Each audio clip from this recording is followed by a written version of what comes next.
General Counsel, Asian Development Bank, Honorable Judges of the Supreme Court of India,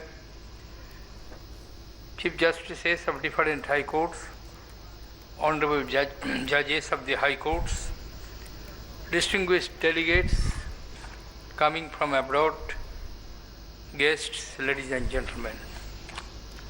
I am indeed happy to have this opportunity to be amidst you this afternoon and to participate in the World Conference on Environment 2017.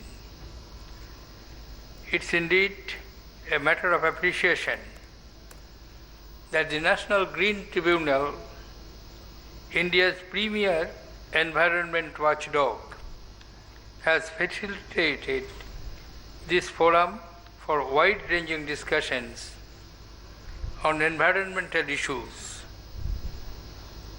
of universal concern.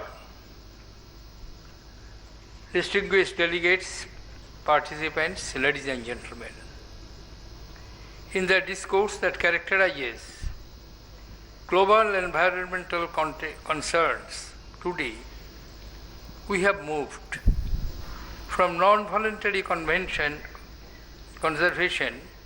to proactive protection.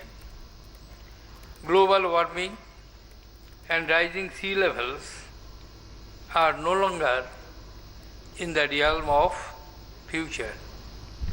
Environmental degradation and its impact on health, as also climate changes, are no more theoretical premises. We are facing the adverse impact in our everyday life. At this juncture, I am reminded the words of very distinguished environmental activist Wendell Berry, who made a very simple observation, and I quote, "The earth is what we have in common," unquote. It is for the well-being of humanity, the environment and dependent economic growth that we have gathered here to begin a journey of deliberations and discussions. I am sure that over the next 2 days, you will come forward with innovative and new methods of securing the natural environment and keeping a check in its degradation. Global growth is subjected to responsible management of the planet's natural resources, and excessive consumption of natural resources have to be impeded. Again, this is no longer a theory. We have reached a situation where the question whether we live as human beings or we perish.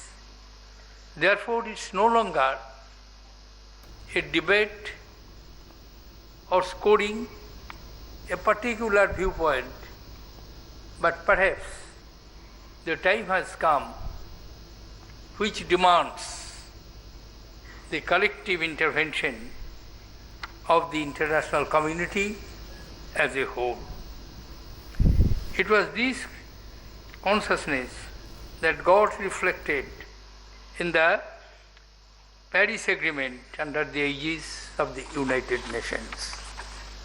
And I am happy to inform you that despite our own reservations, on many counts, we are the signatory of the Paris Agreement. Friends, when environmental concerns came to the forefront, they were countered by resorting to defining them as overhyped constraints on growth and economic development.